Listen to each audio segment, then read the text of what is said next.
These words may be familiar to some. Harei at mikudeshet li b'taba'at zo hidat Moshe v'Yisrael. Don't repeat that to me because then we'll be married. But those are, of course, the Hebrew wedding vows. Not to be outdone by I do. How about this one? I'll pay you back by Thursday, I promise. The person whose signature appears above agrees to repay the debt according to the terms of the credit card agreement. I swear that I will be faithful and bear true allegiance to Her Majesty Queen Elizabeth II, Queen of Canada, her heirs and successors, and that I will faithfully observe the laws of Canada and fulfill my duties as a Canadian citizen. I haven't said that yet, but I'm practicing sometime in the next few months, I'm told. I swear that in all things appertaining to the trial of the impeachment of Donald John Trump, President of the United States now pending, I will do impartial justice according to the Constitution and laws, so help me God. How many promises do we make every day? What kinds of solemn, binding oaths do we routinely witness? How are our decisions constrained by agreements that we have made with other persons or with commercial enterprises like banks or credit cards or those software agreements that we never read, but we click and are probably signing away our entire lives and privacy? And insurance companies. How many of us have made a vow like the following? Please, God, if my loved one will just recover, I promise if you just bring her back to good health, I promise I will never, or I promise I will, always, always, always. I have most frequently taught that Judaism is a religion of action, not creed. That in Jewish tradition, what you think and what you say are generally inconsequential in the eyes of God, that we are judged on what we do. And as I've shared before with you, the question that we will be asked when we die as Jews, according to the Talmud, is not, did you believe in God? Not, did you pray and attend synagogue? But rather the question that we are asked on our final judgment if we were honest in our business dealings. Implied that it is when you are a person in business, are you a person of integrity? When given the opportunity to take advantage of a client, did you do the right thing? Judaism is a moral ethic. Its focus is on behavior, not belief. But there is one great exception. We take vows and oaths very, very seriously. At least we're commanded to take them very, very seriously. In Numbers chapter 30, it begins with a discussion of vows and oaths, and it reads that if a man makes a vow to the Eternal or takes an oath imposing an obligation upon himself, he shall not break his pledge. He must carry out all that has come out of his mouth. The prohibition on swearing falsely is one of the 10 Commandments. And an entire tractate of the Talmud, Nedarim, deals with the laws concerning oaths, an entire tractate of the Talmud. In fact, the Talmud states that the punishment for breaking a vow is the death of one's children. The Shulchan Aruch, a later codification of rabbinic law, explicitly warns people not to regularly make vows, and states that someone who regularly makes vows, even if they fulfill those vows, is called wicked and considered a sinner, because they increase the risk, the likelihood, that they will violate this most sacred of commandments by setting it up as a vow or an oath. Many observant Jews, if you've had conversations with them, will have the practice of saying bli neder, without a vow, whenever they promise to do something, to make explicit that they're not making a vow. Right? I'll be there on Tuesday, bli neder.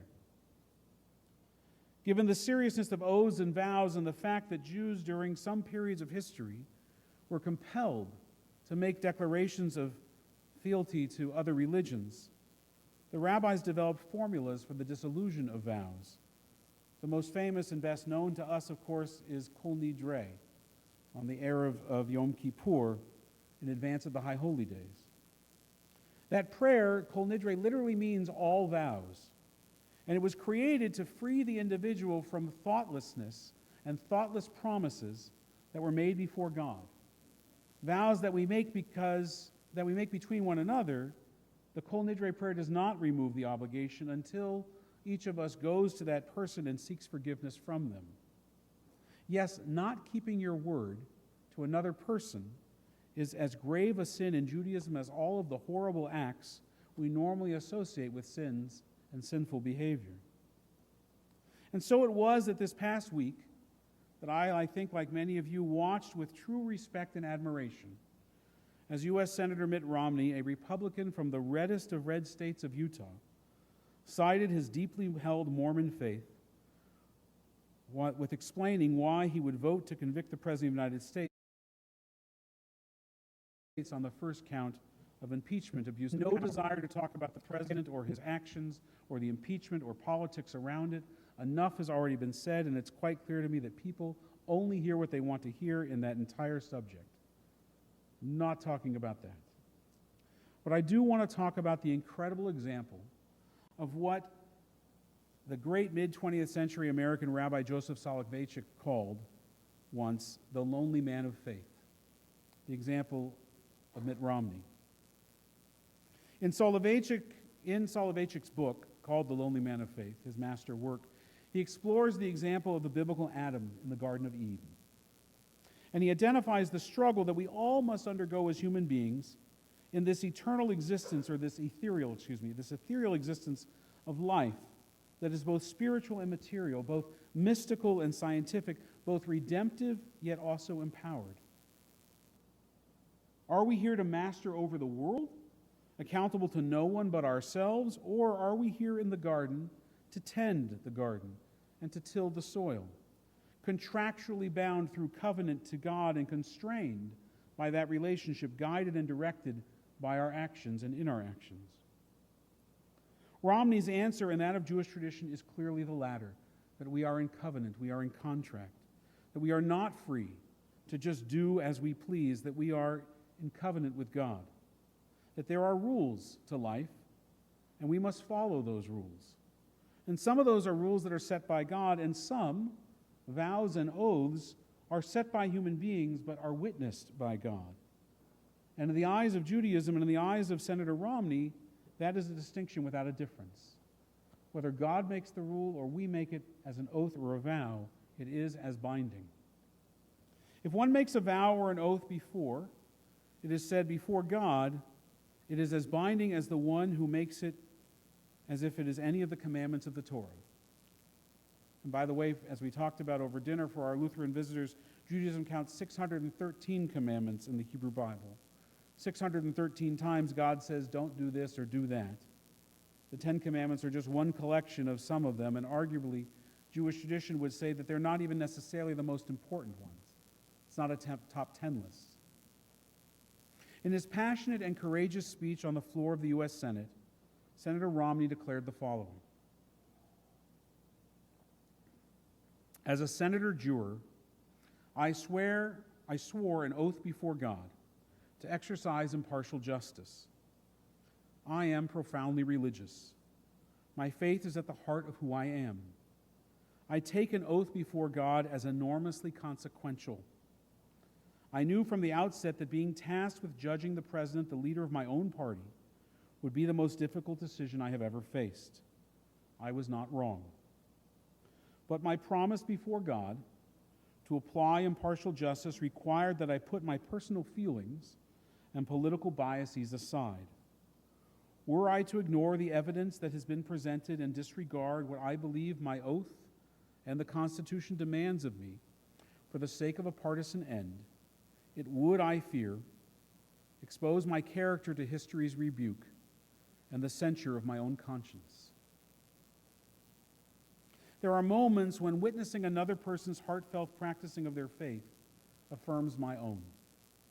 And this was for me this week one of those moments, a moment when my faith needed to be affirmed.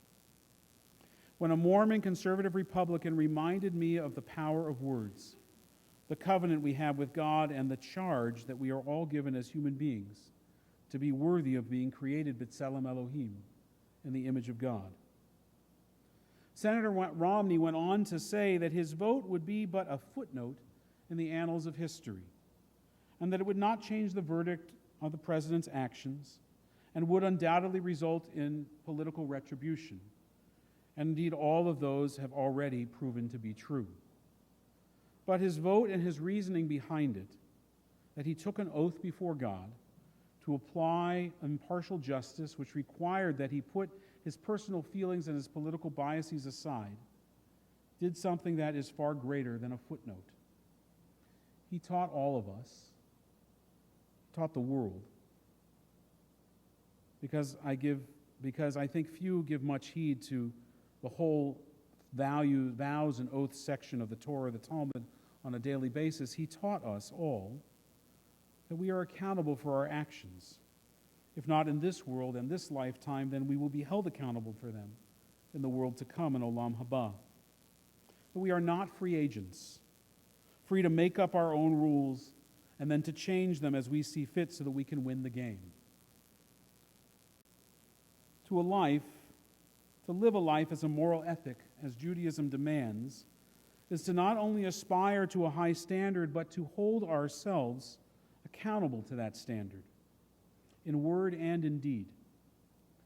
And I will say this, which is maybe over the line that I had set before, but I think it needs to be said. Had the president, or for that matter, many of the politicians at the center of the events surrounding the president's actions, held themselves